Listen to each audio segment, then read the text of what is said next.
До јуни месец 2027 година Скопје конечно ќе добие Луна парк. Ова нема да биде само простор со реквизити, туку современ забавен центар со европски стандарди за безбедност, со ролер костери, водени атракции, интерактивни игри и зони со виртуелна реалност. Луна паркот ќе биде пристапен за сите и за лицата со попреченост, со вграден систем за безбедност, видеонадзор и прва помош.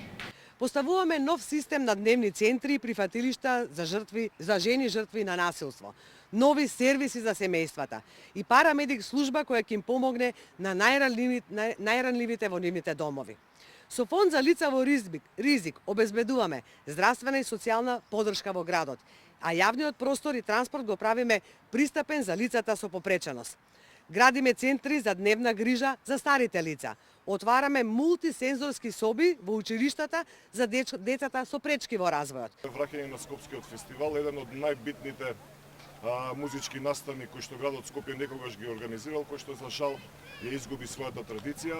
Овој концерт и фестивал го ставаше градот Скопје на мапата на Балканот и на Европа, на музичката сцена. Знаете дека токму од овој фестивал се во минатото се избираше и представникот на Евровизија, за да збогатиме и да вратиме културната сцена во градот Скопје и секако музиката. Прво и основно, многу е лошо во оваа ситуација да зборуваме за некои капитални инвестиции кои ние се наоѓаме на старт.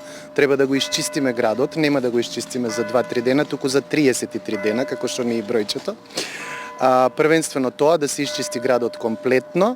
Никој не зборува за атмосферската канализација. При секој голем пороен дожд излагаат фонтани од шахтите, значи тоа треба да се направи една дренажа и една профилактика на целата таа мрежа.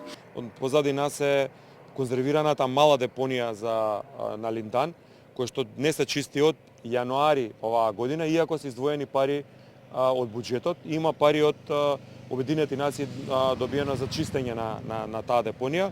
Прашуваме зошто министерот за животна средина, а актуелен кандидат за градоначалник на ЧАЕР, не направи ништо за тоа.